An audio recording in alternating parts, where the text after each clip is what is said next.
What's up guys, Instructor Az coming at you from the Home Dojo. Today we're going to talk a little bit about combining our head movement with our striking. Remember, when it comes to striking martial arts, there are two main principles.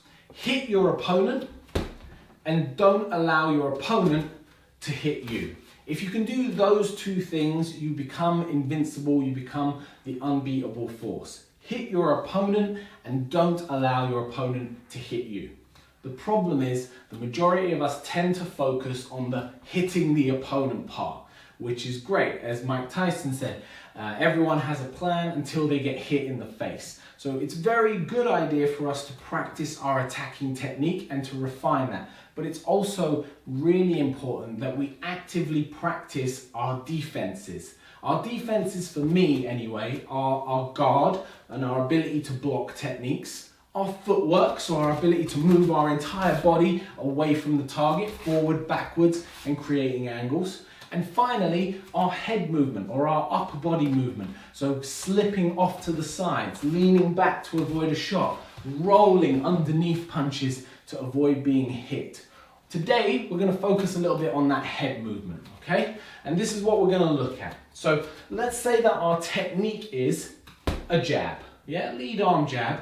And let's say that the head movement we're going to practice is a slip to the right, okay? I'll show you just direct at the camera. Our technique is a lead arm jab, and our head movement, for me anyway, is a slip, boom, to the right. What we're really talking about today is timings. Okay, when do you throw the strike and when do you practice the evasive movement? And really, there's three answers to it of the way we can go. Option one, we attack first and evade second. So that would look like this. Jab, head movement. Okay, and you could drill that for a round. Start with the jab, move the head off the line. Notice I'm stepping out with my foot, but you could also just practice that jab and slip the head off the line. The second one is to practice throwing the punch whilst moving the head. So we're combining the two things together at the same time. Jab and head movement. So here, I'm not throwing the jab and then moving. I'm throwing the jab as I move my head off of that line, okay? Whilst my opponent is attacking. And finally, we can practice it flipped on its head. We can evade and strike. Head movement first. Evade and strike. And what I'm doing here is I'm combining my striking in with my head movement on different timings depending on what my opponent's doing. The first timing is me attacking before my opponent. I attack first. If they counter back, I move my head. The second timing is me attacking whilst they're attacking. So let's say that they've thrown out a jab on their left side. I've slipped the jab and punched at the same time. I'm avoiding the shot and throwing my counter at the same time.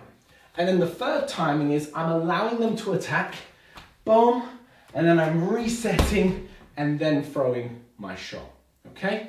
By practicing this, guys, it becomes more second nature to you. So when you're throwing it in your sparring, instead of being someone who works technique and then works head movement as a separate thing, you start entwining the two. You're the kind of person who hits and moves, who moves then hits, who hits and then moves. And you become far more evasive and far more difficult to hit. Now, we've been talking exclusively today about a jab and a slip to the right, but obviously you could adjust this and change it for all your techniques and all your different evasive movements. Take, for example, we changed the technique to a cross and we changed the head movement to a leaning back, okay? And again, we can work those timings, so I can attack first and then lean, or I can lean and then attack. Now, obviously, it's a bit more difficult to do them both at the same time, but if we were working a counter movement, so if I start a bit closer to the bag, I could do more of a pull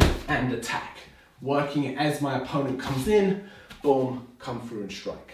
So guys, take that away and think about different combinations of evasive movement and attacking and the different timings of which that you can mix the two together. And I'll see you on the next one.